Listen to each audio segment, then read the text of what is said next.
Ça débute. On est en onde. Vous voulez y aller? Ah, ok.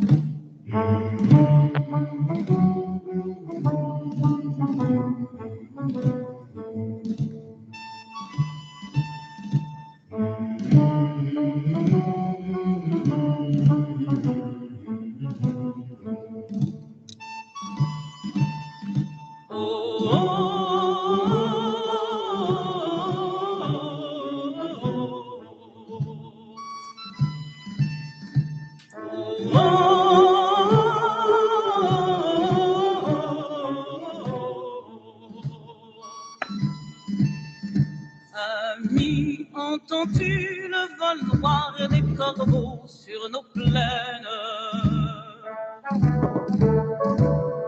Ami, entends-tu ces cris sourds du pays qu'on enchaîne? Oh, et partisans, ouvriers et paysans, c'est l'alarme. Ce soir, l'ennemi connaîtra le prix du sang et des larmes. Montez de la mine, descendez des collines, camarades. Sortez de la paille, les fusils, la mitraille, les grenades. Oh, et les tueurs à la balle et au couteau, tuez vite. Oh, et saboteur, attention à ton fardeau, dynamite. C'est nous qui brisons les barreaux des prisons pour nos frères. La haine à nos trousses et la faim qui nous pousse la misère. Il y a des pays où les gens au creux des lits font des rêves. Ici, nous vois-tu, nous on marche, nous on tue, nous on crève. Ici, chacun sait ce qu'il veut, ce qu'il fait quand il passe. Ami, si tu tombes, un ami sort de l'ombre à ta place. Demain, du sang noir séchera au grand soleil sur les routes. Chantez, compagnons, dans la nuit, la liberté nous écoute. Ami, entends-tu les cris sourds du pays qu'on enchaîne? Ami, entends-tu le vol noir des corbeaux sur nos plaines? Oh, oh,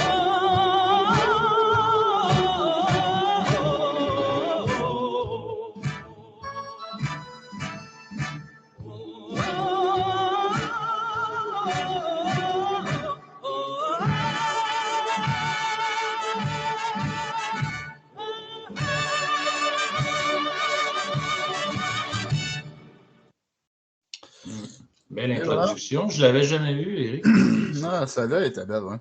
Celle-là était vraiment belle. Hein. C'est, ouais.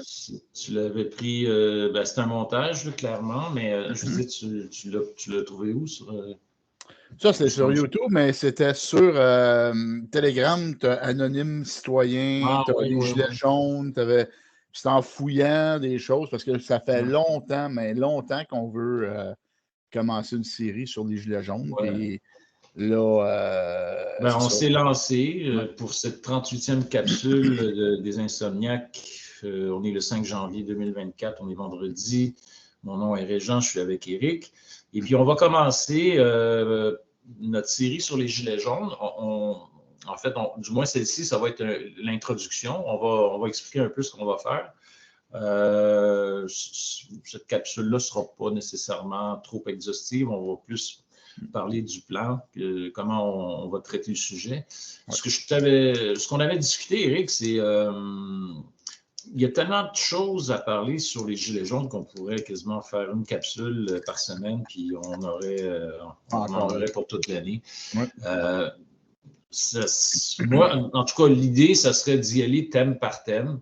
On avait collé des thèmes, il va peut-être en avoir d'autres qui vont s'ajouter, ce qui ne nous empêchera pas de faire d'autres capsules sur d'autres sujets entre-temps. Exactement. Dans on a fait une espèce de plan, mais qui risque d'être bouleversé à chaque fois quand on va trouver une idée. Parler, en fait, pourquoi on en est arrivé aux Gilets jaunes, c'est qu'on s'est intéressé dans les premières capsules qu'on a faites, qu'on peut trouver sur Rumble, peut-être pas sur YouTube. On a fait des petits historiques des soulèvements populaires en France, juste à partir de la fin du Moyen-Âge jusqu'à le dernier en date, ce serait les Gilets jaunes. On parlait du contexte social et économique juste avant l'éclatement du mouvement. L'élection de Macron y est pour beaucoup. Aussi, on va parler de l'élection de Macron, son comportement, surtout son attitude méprisante. Je pensais à ça, je me disais, si Hollande avait réussi à passer le deuxième mandat, d'après toi, est-ce que... Ouais. Je pense que ça se dirigeait vers ça. Tu avais Emmanuel Valls et Emmanuel Macron faisait partie du gouvernement d'Hollande. Oui, c'est vrai. Je pense que c'était inévitable. Ça s'en allait vers ça. Puis tu regardes tous les anciens du Parti socialiste qui sont avec Macron ou même les partis socialistes, en tout cas. Oui, c'est ce que ça veut dire. Ça ne supportait pas trop fort les Gilets jaunes, le Parti socialiste, même ceux actuels. Là. Fait que, en fait, il y avait une méfiance générale envers tous les partis politiques. Enfin, on va parler de la naissance du mouvement. On va parler de l'importance des ronds-points. Ça, c'est probablement s'il y a une chose à retenir de tout le mouvement des Gilets jaunes, c'est l'espèce de dynamique autour des ronds-points. Il y a ça juste sur le sujet. Si tu te souviens, à un moment donné, on avait comparé ça un peu à la barricade pendant les révoltes du 18e, du 19e. Oui, la barricade du 21e siècle, oui. Oui, on est là, on est entre amis, on a le temps de se parler, on développe des idées, on crée des réseaux. C'est un des éléments centraux. Puis on va passer une capsule complète. On va aller là-dedans, mais aussi tu pourrais dire, mettons, le renouveau de l'Assemblée. D'une assemblée générale, mettons, en jargon syndical, où c'est comme le monde fraternise, se parle et se comprennent. Ils bâtissent de quoi. T'sais.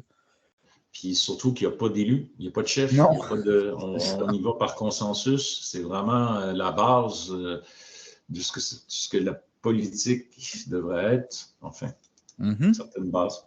On va parler des manifs. Évidemment, tu ne peux pas parler des Gilets jaunes sans parler des manifs, mais sans non plus juste en faire une série de vidéos montrant l'ultraviolence des policiers. Il y a quelque chose en l'entour des manifs qui était franchement intéressante. L'idée d'en faire une par semaine, les intituler comme une pièce de théâtre, acte 1, acte 2. Il y a beaucoup de choses qui ont... Les Gilets jaunes ont innové dans l'art de la colère populaire, dans l'organisation. Pour moi, c'est le mouvement le plus important. Ça dépasse mai 68, carrément, pour moi, parce qu'ils vont laisser... Ça va être repris un peu partout sur la planète. On va en parler aussi. On va en parler comment tout est une construction. Tu commences par une révolte, une autre révolte, une autre révolte. Et il y a toujours de quoi de prix à chaque révolte qui apprend au prochain. C'est ça. Les Gilets jaunes, honnêtement, c'est pour... C'était un step de plus. Évidemment, il y a des personnages extraordinaires qui ont émergé de ce mouvement-là. On va en parler. Quand on va parler de la naissance du mouvement, par exemple, il y a la fameuse pétition partie par Priscilla Ludowski, ce qui est une des premières actrice ou on peut dire. du mouvement. Là. Ouais. Puis aussi parler du. Priscilla, excuse. Parler du. Tu sais, toi, tu es là, Éric, mets-toi à la place de ces gens-là. Du jour au lendemain, tu deviens la personne, une des personnes les plus médiatisées. Toi, tu voulais juste monter une manif. Je pense à des gars comme aussi Jérôme Rodriguez, Flyrider, whatever, Drouet, qui se retrouvent du jour au lendemain, leur vie bouleversée. Ça, on va en parler aussi. On va en parler, oui. Puis, on va parler aussi beaucoup, je pense, le traitement médiatique. Le traitement médiatique qui a été hallucinant. Tant le traitement médiatique en France que le non-traitement médiatique au Québec, qui ont. Ça aussi, c'est parce qu'on s'adresse beaucoup aux Québécois. Nous, là, on s'entend, là, on va pas expliquer aux Français c'est quoi les gilets jaunes.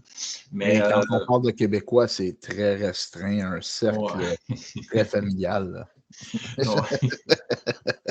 Attends, on peut avoir c'est ça. Faire un carton comme notre clip sur notre capsule sur Napoléon.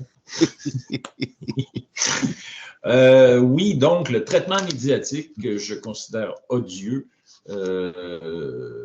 mais il fallait que tu passes par là pour voir, en fait, pour comprendre le rôle des médias joué sur chaque événement qui va En tout cas, moi, ça a été un révélateur qui m'a amené à comprendre assez vite, au niveau plus tard, là, quand il y a eu la pandémie, j'ai vu les mêmes éléments de langage pour attaquer les non-vaccinés. J'ai vu les mêmes stratégies, les mêmes efforts de séparer les gens. Enfin, on y reviendra, mais c'est super intéressant parce qu'une fois que tu as décodé ça, tu ne peux plus revenir en arrière. Tu vois le mensonge.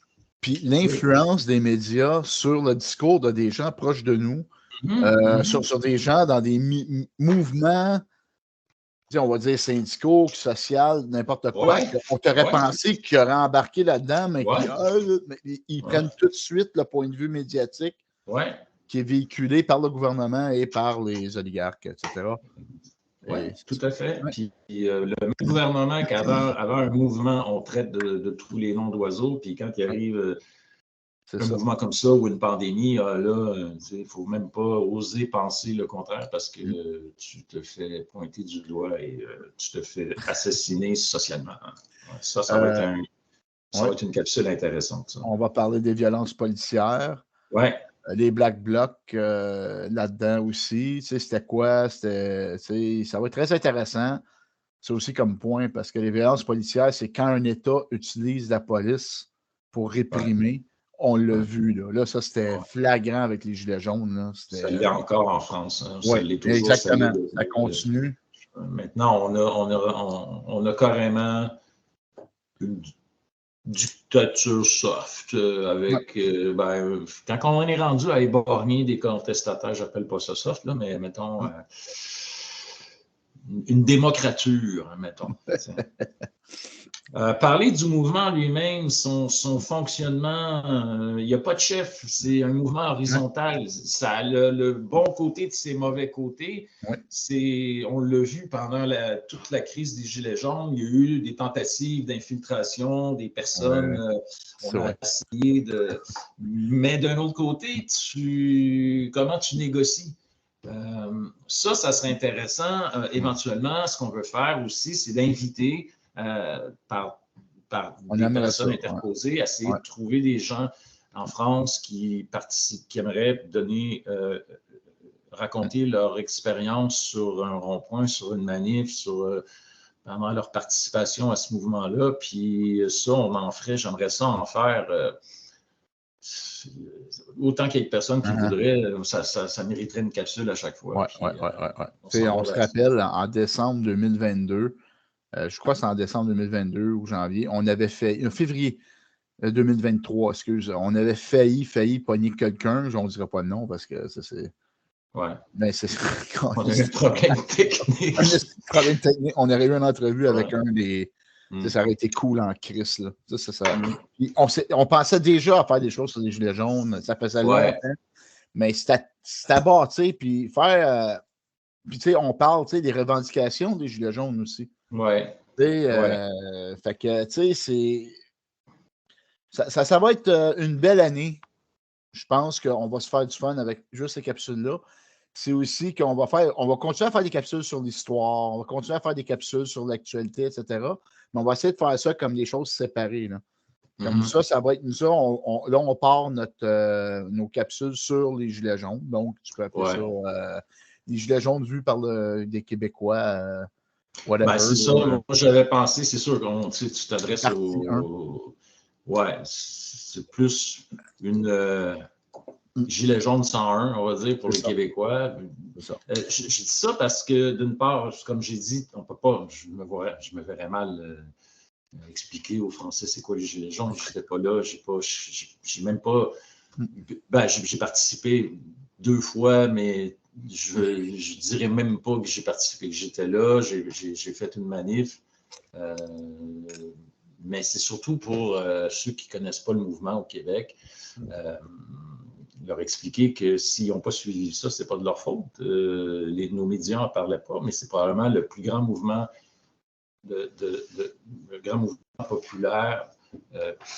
Comme j'ai dit, ça dépasse mai 68, puis ça ancre en fait la culture de la manifestation. On sait qu'on vient de placer une borne, puis que les prochaines vont être calquées, comme tu disais, Éric, là-dessus. Je pense, entre autres, je ne l'ai pas ici, il est en bas, Juan Branco, qui a écrit une série de livres, dont le dernier, c'est Coup d'État, justement parce qu'il expliquait que les Gilets jaunes, s'ils avaient voulu, ils étaient à 2 doigts. Je pense que c'est le 3e acte ou le 2e. Oui, quand ils ont défoncé l'Élysée avec les portes, puis là, à un moment donné, c'est comme si le pouvoir était à portée.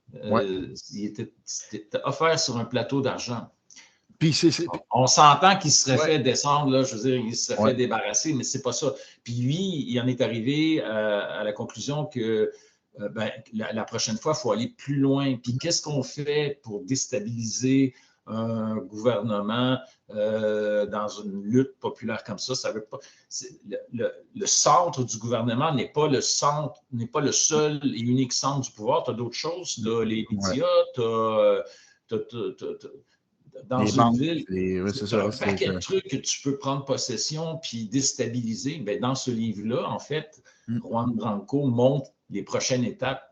Puis, je ne sais pas comment ça se fait que ce gars-là, on ne l'a pas descendu, là, mais c'est un livre, coup d'État, mode d'emploi. Mais c'est intéressant. Je ne l'ai pas commencé encore. Mais ça va être intéressant. Tu sais, des livres, on va pouvoir parler des livres qui ont été écrits là-dessus. Écoute, les Gilets jaunes, c'est un phénomène. Il y a plein d'entrevues, il y a plein de médias qui ont été créés à partir de ça. Oui. À partir de cette époque-là. Il y a non seulement des. Je te coupe la parole. Oui, vas-y. Tu n'as pas gardé ta résolution. Il y a plein de médias qui sont partis de ce mouvement-là, mais aussi, il y a une nouvelle pensée de la reprise en main du politique par le citoyen. Ouais. C'est plate parce que souvent, j'entends beaucoup de gilets jaunes dans les entrevues dire que finalement, ça n'a servi à rien. Moi, j'aimerais ça avoir une conversation puis leur dire non, au contraire. Vous en avez réveillé du monde, tu sais, puis vous avez installé, en fait, vous avez planté la nouvelle borne du mouvement. Puis là, je pense qu'on rentre dans une ère on revient à des guerres de classe avec ce qui s'en vient. Puis c'est important ce qu'ils ont fait parce qu'ils ont montré la voie jusqu'à un certain point que tu peux ébranler un pouvoir corrompu par une volonté générale de faire bouger les choses, tu vois. Est-ce que j'ai. Non, OK, parce que je voyais que je pensais que c'était. Non, je suis en train de déplacer les choses, je ne sais pas pourquoi. Là. Okay. Non, mais tu as absolument raison. Puis, c'est juste ça. Puis, tu sais, c'est de dire aussi, tu as raison, ça a changé. On l'a vu aussi en France quand il y a eu la réforme des retraites. Le monde voyait ça comme une défaite. Ouais. Mais ce qui s'est passé à l'intérieur même des syndicats et la population, une partie de la population a sorti aussi dans la rue. C'est ça, les Gilets jaunes. Ils ont infiltré la pensée. C'est des ouvriers comme moi et toi. C'est des. Moi, j'aime bien sur les Gilets jaunes, j'aime bien entendre Emmanuel Todd quand il parle, mettons. Oui. Bonjour. Puis, lui, il explique que l'intelligence, elle est. Comment je vais expliquer ça rapidement? Tu as eu plusieurs réformes scolaires, même au Québec, depuis les années 80, qui font en sorte que ceux qui montent, ça devient de plus en plus difficile de poursuivre ton cursus scolaire, c'est de plus en plus cher en haut. Mais en même temps, les cours ont changé, on forme des gens conformes à une idée, on leur apprend plus à penser, on leur apprend plus à... En fait, tu n'as plus besoin d'être très intelligent pour monter jusqu'en haut, alors que l'intelligence, elle stagne parce que tu ne peux pas nécessairement prolonger tes études, ce qui fait que tu vas avoir une élite de plus en plus idiote, puis une population de plus en plus intelligente. Puis il donne précisément comme exemple le mouvement des Gilets jaunes où tu avais l'intelligence dans le peuple, puis l'idiotie en haut qui ne savait pas comment répondre à ça. Exactement. Pas du tout comme ça. Puis je pense qu'on va en avoir de plus en plus. Et ces mouvements-là sont repris dans d'autres pays. C'est pour ça que je dis, s'il y a des Gilets jaunes désabusés qui nous écoutent, il ne faut pas, parce que vous avez placé la première pierre d'un édifice, d'une nouvelle guerre des classes, et vous allez constituer la base de ce qui va... Vous êtes la base de ce qui s'en vient. Puis on l'a vu au Chili, on l'a vu partout. J'avais fait à peu près à la même époque.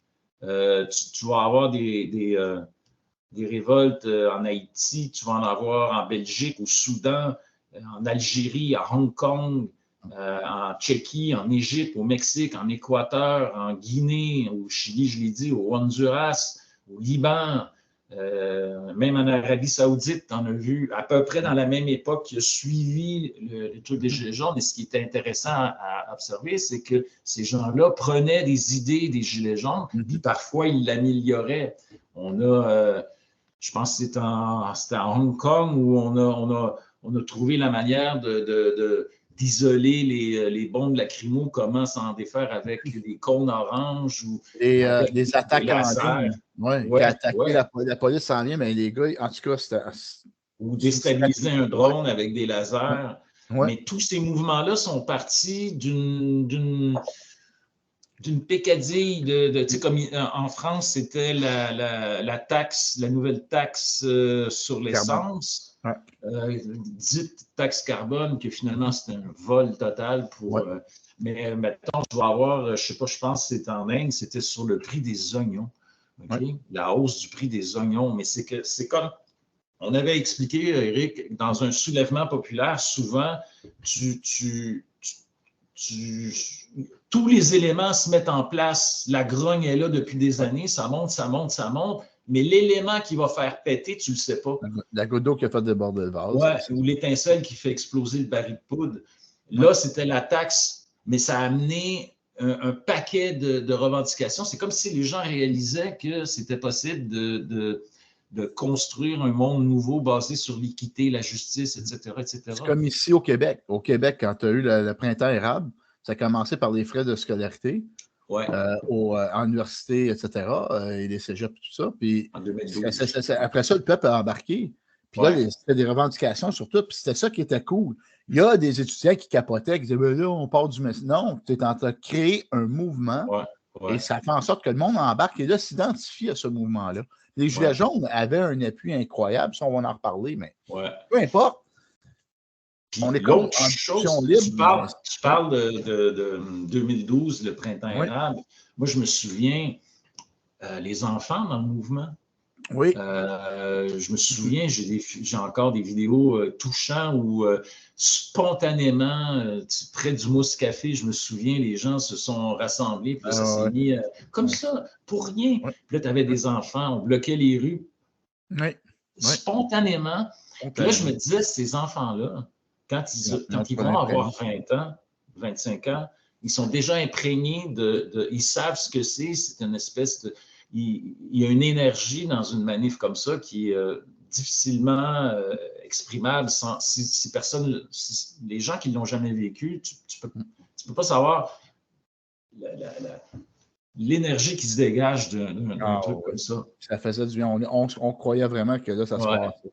Et après ça, depuis que force les élections. Là, ça, c'est une erreur qu'on commettra plus. Ouais. Tu ne peux plus faire confiance aux politiques. Ça, c'est clair. OK? Puis, moi, je suis, depuis la pandémie où c'était tout à fait correct d'attaquer la Charte des droits et libertés, j'ai eu des moments complètement de dévastation de voir que l'intelligence politique, elle avait déserté les cerveaux. Tu ne croyais pas en la science, Jean, tu ne croyais pas en la science. Oui, c'est ça. La science qui dit que boire ton café assis, c'est dangereux, mais debout, ou l'inverse, je me souviens plus. C'est de la science, tu ne peux pas contester ça.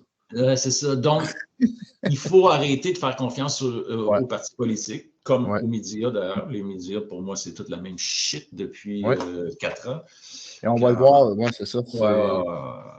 C'est une mafia aux mains des... une mafia de l'information. Je vois ça comme ça. Puis, donc, ce que je voulais dire par rapport aux enfants du printemps érable, tu le retrouves aussi chez les Gilets jaunes. Je veux dire, les kids qui ont vu leurs parents se battre, ils vont avoir le goût d'en faire autant. C'est une transmission d'une colère qui va se passer de génération en génération. Dans la vidéo que je viens de passer, vous voyez des lycéens qui ont les bras, la police est autour d'eux, qui ont les bras. Ça, c'était à Nantes-la-Jolie. À Nantes-la-Jolie, qui ont voulu se soulever, puis la police est tout de suite intervenue, puis on entend la chanson, mais les commentaires des policiers pendant ce temps-là, qui disent aux jeunes, c'est ça, puis c'est comme des jeunes issus d'une autre culture, là. Puis c'est ça, d'une autre origine, puis c'est vraiment raciste, c'est vraiment dégueulasse. C'est l'oppression, là. Je me rappelle. Ségolène Royal avait approuvé. C'est beau. Tu demandais si Hollande, ça serait passé sur Hollande. Oui, ça serait passé sur Hollande. Oui. Non, mais ce que je voulais dire, c'est que n'importe quel parti politique, je pense que c'était rendu là. Mais Hollande, si c'était un deuxième mandat, probablement que la colère aurait été tout autre, dans le sens que la colère envers Macron, c'est que beaucoup de gens ont quand même voté Macron, faire barrage, etc., etc. Puis il y a peut-être des gens, des naïfs, qui croyaient qu'il allait faire quelque chose, puis que non, quand ils ont vu que c'était la même shit, mais pire, je pense que c'est là que ça a éclaté. Peut-être que sous Hollande, ça aurait peut-être pris d'autres formes. Je ne sais pas, en fait. Je dis ça comme ça. Mais on ne le saura jamais. Qu'est-ce qu'on voulait dire là? Attends, je vais éternuer. Je vais juste continuer à parler. Où est-ce qu'il est mon micro? Dans le fond, ce qu'on va faire avec ça, on vous l'a expliqué. C'est un plan de travail très...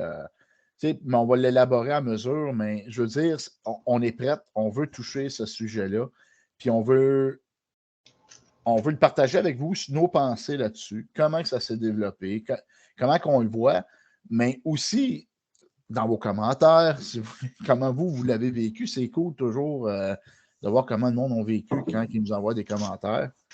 Quand ils nous envoient des commentaires. Je pense qu'on a eu 2 commentaires depuis qu'on a commencé. On s'en fout, Éric, on l'a dit. S'il y en a un qui nous écoute, ça va être... C'est bien. Bon. Mais là, on est rendu à 11 abonnés en passant. Hein? 11 abonnés. C'est bon. Merci Alain Martel de t'avoir joint à nous. On ne te connaît pas, mais c'est pas grave, c'est cool. Merci beaucoup. Mettez un pouce, par exemple. Parce qu'abonné, ça ne veut pas dire qu'il n'y a pas de pouce. Le pouce, ça aide l'algorithme. Quelque chose en même. J'ai aucune idée comment ça fonctionne, mais c'est pas grave. Mettez un pouce. Tout le monde, tous les YouTubers disent ça. Mettez un pouce. Et abonnez-vous. L'autre chose aussi, c'est que, comme tu l'as dit, Éric, ça ne nous empêchera pas de faire d'autres capsules sur l'actualité. L'année 2024 va être assez riche, j'ai l'impression. Il va y avoir les élections américaines. Il va y avoir, je pense que c'est une des années où sur la planète, il va y avoir le plus d'élections. Je pense que c'est une quarantaine. En ce moment, il y a l'affaire Epstein qui commence à sortir. Aussi, ça aurait pu faire partie d'un... Bon, il y a plein de sujets, il y a plein d'affaires qui vont se passer en 2024. 2023 était shit. 2024 va être shit aussi. Fait que, dans le fond, on va en masse à se parler de shit. Et c'est sûr, Michel, Olivier, même M. Richard Goyette, qui va peut-être se joindre à nous une fois de temps en temps pendant l'année, ça c'est sûr et certain. Fait qu'on va faire des capsules là, comme d'habitude, mais des gilets jaunes, on est vraiment contents. On était prêts, moi et Régent, on l'a travaillé, Régent beaucoup. Là. Puis on va. Non, mais c'est ça, on a travaillé tout ça ensemble, puis on va vous présenter ça. Ici, c'est une petite vidéo d'introduction à ce qu'on va faire. Puis après ça, ça va être une autre vidéo d'introduction sur les Non. Mais tu sais, on parlait des revendications, Éric. Tu sais, on est parti d'une taxe, l'abolition de la taxe carbone. Puis si on prend toutes les revendications qui ont sorti après, écoute, c'est un programme politique intéressant. Bon, évidemment, retrait de l'augmentation du prix du carburant, entrée du référendum d'initiative citoyenne en toute matière dans la Constitution. Ça, c'est un truc qu'on va parler aussi avec Étienne Chouard. Prise en compte du vote blanc dans les suffrages exprimés. Réintroduction de l'ISF. Ça, c'était une taxe pour les riches. Lutte contre l'évasion fiscale. Revoir à la baisse les taux de taxes relatives aux produits et services de première nécessité. Loi d'amnistie pour tous les citoyens poursuivis pour participation à des manifestations. Pardon. Fin des indemnités présidentielles à vie. Imposition des entreprises justes. Fin des privilèges pour les élus et ministres. Indexation sur l'inflation. Arrêt du remboursement des intérêts illégitimes de la dette. Il y en a été beaucoup question. On pourrait parler aussi de la dette. Qu'est-ce que c'est? Qu'est-ce que ça fait? En fait, la dette, ça tue la démocratie, puis ça oblige les États à dépendre de leurs créanciers. C'est juste ça. Lutte contre la concentration des médias. Tu vois, hein, un problème amène l'autre qui amène l'autre. Tu dis la manière dont ils ont été traités, ben, tu vois qu'il y a un cancer au niveau des médias qu'il faudrait régler. Interdiction de l'exploitation des personnes âgées. OK, tu l'as devant toi aussi. Oui, je l'ai devant moi aussi. Vas-y donc. Utiliser l'argent des péages d'autoroute pour l'intérêt commun. Agir pour l'écologie, transition vers une non-utilisation des énergies fossiles.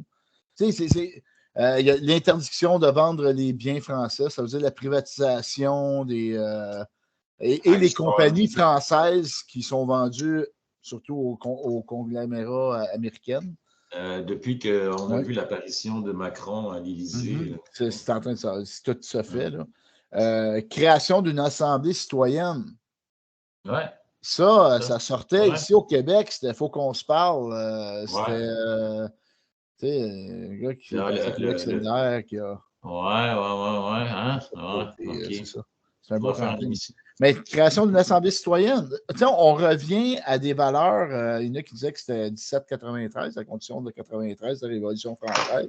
Mais c'est vraiment des. Écoute, le monde qui disait que c'était une affaire d'extrême droite, là, je suis désolé, là, c'est toutes des idées gauchistes, endiguer la certification, endiguer les décertifications des zones rurales.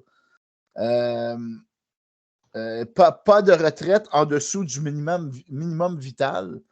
Favoriser les petits commerces des villages et centres-villes. Impôt sur le revenu plus progressif. Préférer le fer-routage au transport routier. Ça, je pourrais l'expliquer peut-être. Renationalisation de l'EDF, GDF et l'eau. Si tu peux l'expliquer, c'est quoi l'EDF et le GDF pour les... Oui, en fait, en France, on a eu beaucoup de privatisation d'autoroutes, privatisation d'EDF, la Nationale des eaux, je pense, la Française des eaux, puis de reprendre un peu comme au Québec, ce qu'ils sont en train de faire avec Hydro-Québec. J'ai vu que, en tout cas, bref, En fait, c'est des gouvernements corrompus qui vendent au privé des fleurons nationaux. Puis, l'idée de ça, c'est de reprendre ce qui avait été privatisé.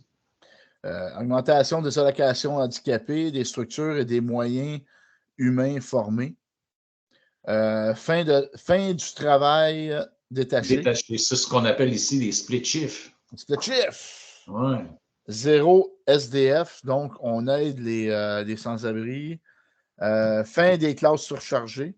On parle d'éducation. Pas de hausse de taxes sur le carburant. Garde le système de retraite solidaire. C'est ça. Revalorisation de l'agriculture. Plafonnement des salaires avec un rapport plus juste. Retraite à 60 ans. Là, ils se sont fait baiser, c'était à 64 ans. Ils sont rendus à 64. Ouais, techniquement, c'est 66. Ouais. Protection de l'industrie française, limitation des loyers, grand plan d'isolation des logements. Tu sais, c'est plus de sécurité d'emploi, meilleur traitement de fonctionnement et de ceux d'en bas, plus de respect pour les animaux.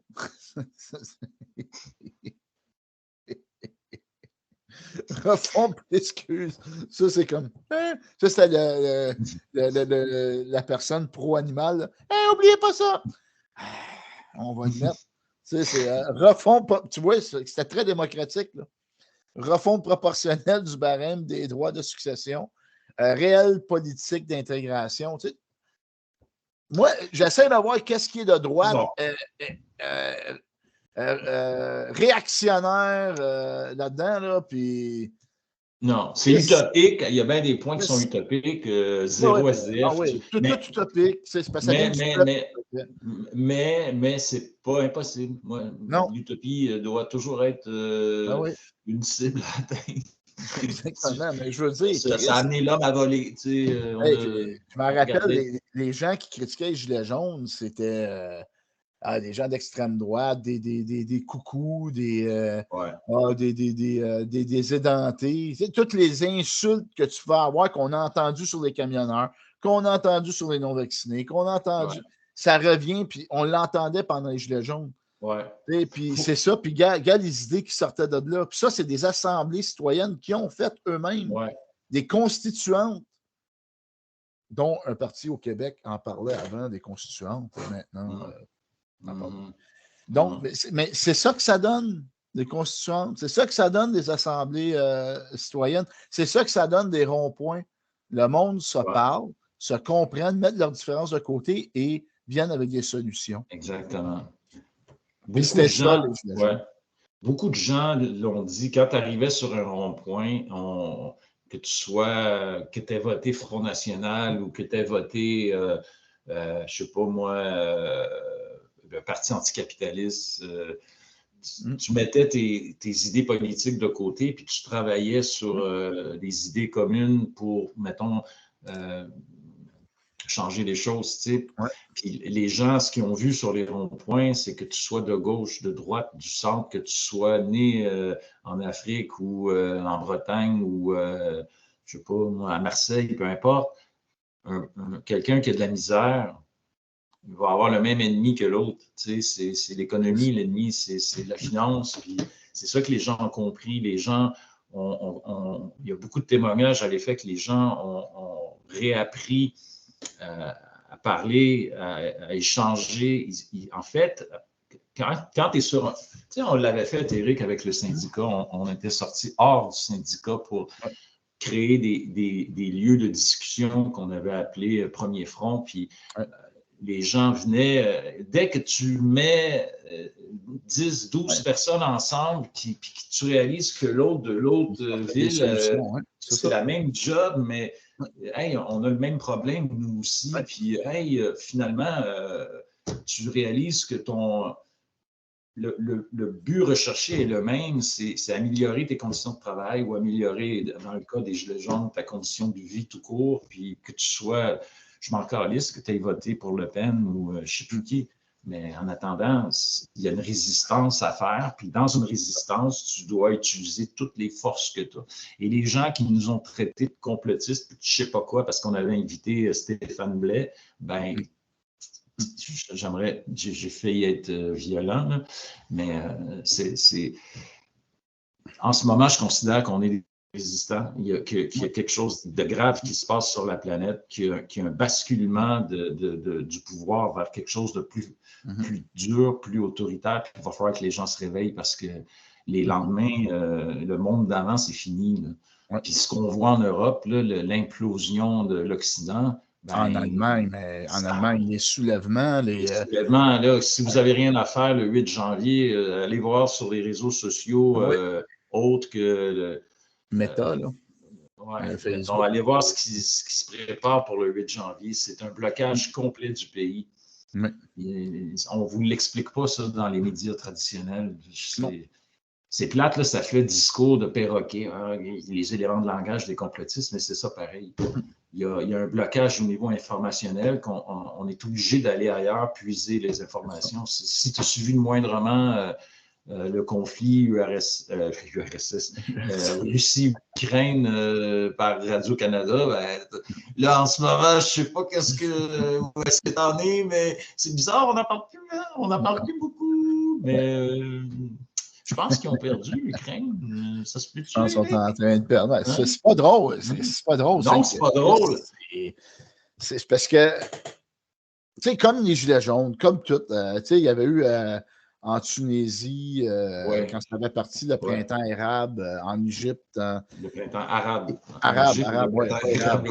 Je pense pas qu'il y a de l'arabe là-bas. Là. Tu sais, on n'avait pas toutes les informations. C'était toute une propagande de calice, de marde. Puis quand après ça, tu as toutes les informations, tu as plus d'informations qui viennent du monde sur le terrain. Là, OK, c'est pas pire, tu fais ton idée. Je me rappelle avoir lu un livre, c'est le comité secret, là.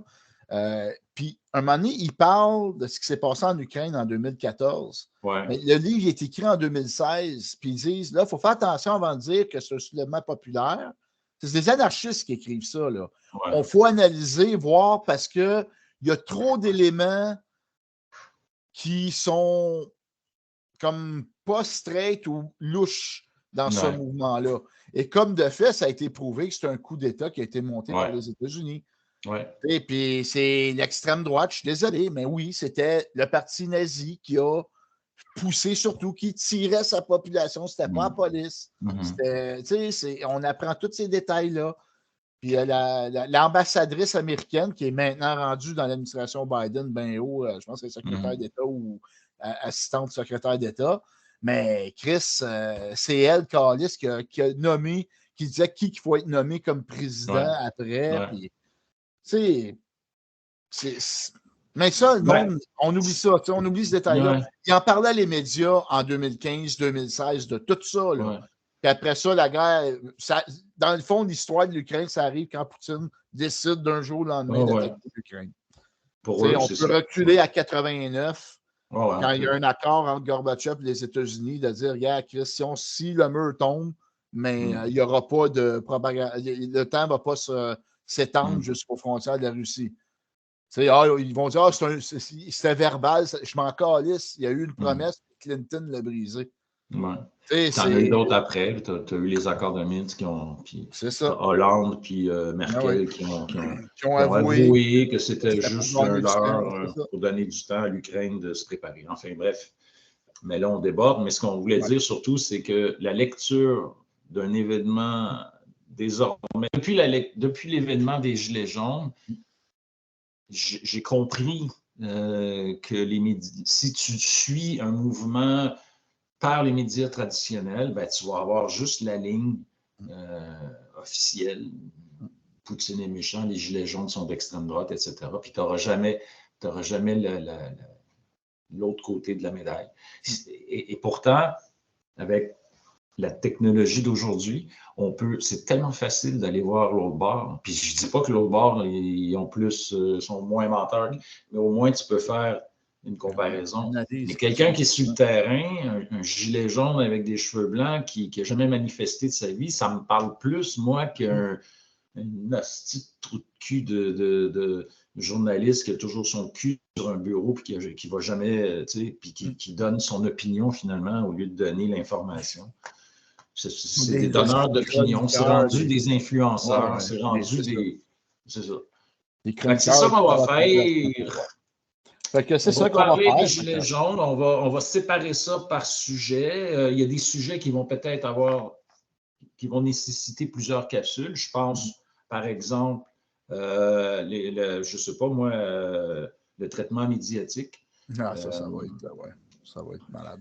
Il y a d'autres sujets. Là, on en a couché quelques-uns sur papier, mais c'est certain qu'il y en a d'autres qui il y a même des liens à faire avec l'histoire. Je me souviens, à un moment donné, il y avait des liens assez cocasses, mettons, Drouet versus Drouet de la Révolution française, les cahiers de doléances, puis la tournée de Macron qui va chercher les doléances. En tout cas, il y avait des choses. Il y avait même... c'est toi qui m'avais dit que le prétendant au trône appuyait les Gilets jaunes. Oui. Le prétendant au trône Bourbon appuyait. Le descendant bonapartiste appuyait les Gilets jaunes. Puis là, c'est pour ça que le monde a titré ça à l'extrême droite. Puis là, t'es là, non, arrêtez, là. Un monarchiste, il appuie ça, il espère que la monarchie revienne dans le non, c'était cool. C'est juste cool de voir tout ça, des liens. Ah oui, les Gilets jaunes. Parce que tous les partis politiques voulaient se l'approprier, sauf celle de Macron. Puis ils ont résisté à ça. Il y en a qui ont voulu se présenter à des élections, se sont fait matraquer. Le monde a-tu raison de matraquer ou pas? Je ne le sais pas. C'est peut-être des opportunités. Matraquer dans le sens. Comme mis dehors du mouvement. La fille, Jérôme Rodriguez se faisait critiquer. Puis moi, Jérôme Rodriguez, c'est le gilet jaune. J'adore ce gars-là. Mais il se faisait critiquer parce qu'il allait des médias. Mais Chris, tu veux passer un message. On dit, hey, vas-y, Jérôme, après ça, on le critique. À un moment donné, même, vous voyez, même dans le mouvement, c'était pas clair, mais c'est pas grave. Il y a c'est ça qui était le charme. C'est normal parce que quand un mouvement fait peur, tu peux le déstabiliser. Mettons toi, tu es le gouvernement. Tu vois que le mouvement, non seulement il diminue pas, mais il prend de l'ampleur. Puis tu peux pas les tuer, là, comme c'est pas une guerre. Là. Mais ce que tu peux faire, c'est partir des rumeurs. Juste infiltrer quelqu'un qui dit que, mettons, un tel des leaders, il a touché de l'argent. Fait que là, tu crées tout de suite un doute à l'intérieur qui crée des dissensions, qui crée un peu de... Ça s'est fait pendant la guerre d'Algérie. Là-dessus, c'est ça.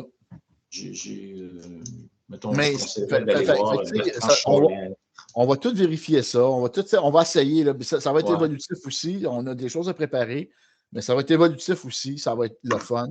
Je souhaite que vous allez partager ça et mettre des pouces et vous abonner, car ça va être très intéressant cette année. On va vraiment se concentrer beaucoup là-dessus aussi, là, puis on va diviser ça, mais vous allez voir, on va essayer de structurer ça pour être plus cohérent et plus structuré. Pour rester quand même à la bonne franquette, mais un peu plus se professionnaliser, mettons. Oui. Si on a le temps et l'argent. C'est surtout le temps qui manque. C'est le temps. Les gens qui font ça à chaque semaine, chapeau, je ne sais pas comment ils font, mais juste la préparation, c'est... ils se font de l'argent. Oui, je sais, mais pas. Nous, c'est gratos. J'ai demandé à ma mère, mais elle ne veut pas. C'était ça. Petite introduction, puis en même temps, souhaiter une bonne année. Bonne année tout le monde. Espérons que ça va. Accrochez-vous 2024 au niveau économique, ça risque de faire bobo. Chapeau. Moi, je voudrais dire ici au Québec, chapeau à fonction publique. Je ne sais pas c'est quoi les détails de la négociation. J'espère que vous n'avez pas reculé, Chris. C'était beau vous voir aller, là. C'était sérieux. La FAE, chapeau à votre combat. J'ai mon point de vue là-dessus, pourquoi ils ont eu une entente, là, mais c'est plus le Front populaire, pas le Front populaire, le Front commun, d'après moi, ont tous eu une entente de principe avant eux autres. Tu n'as pas le choix d'accepter après ça ce que le gouvernement t'offre, là. En tout cas, c'est mon point de vue, mais je souhaite que c'est satisfaisant pour les membres. Ils vont voter là-dessus prochainement. Écoute, dans le milieu syndical, c'est ça. Je sais que je vois des commentaires sur les réseaux sociaux, c'est comme, ouais, c'est un recul, un statu quo recul ou une retraite totale. Je ne sais pas. Le monde, ils ne sont pas si positifs que ça. Mais moi, je pense que le temps était là pour défier les lois spéciales. Ouais. Ils avaient l'appui de la population. Oui, j'aurais défié, j'aurais parti. En tout cas. Mais c'est facile, on n'est pas à table. Mais je veux dire, c'est. Ouais, je suis d'accord avec toi. Je pense que j'aurais été plus loin, juste pour faire mal à ce style gouvernement de marde. Parce que c'est Asti qui mérite une volée. Puis c'est pas parce que le bye-bye l'a ramassé là, que les gens. Ouais, au bye-bye, il est supposé être ramassé. Là. Tout le monde, wow! Les artistes se lèvent! Oh! Le système qui ramasse le système. Fait que c'est ça, là. C'était pas mal. Fuck you, bye-bye. Ouais, c'est le fun d'avoir une petite tribune. Hein.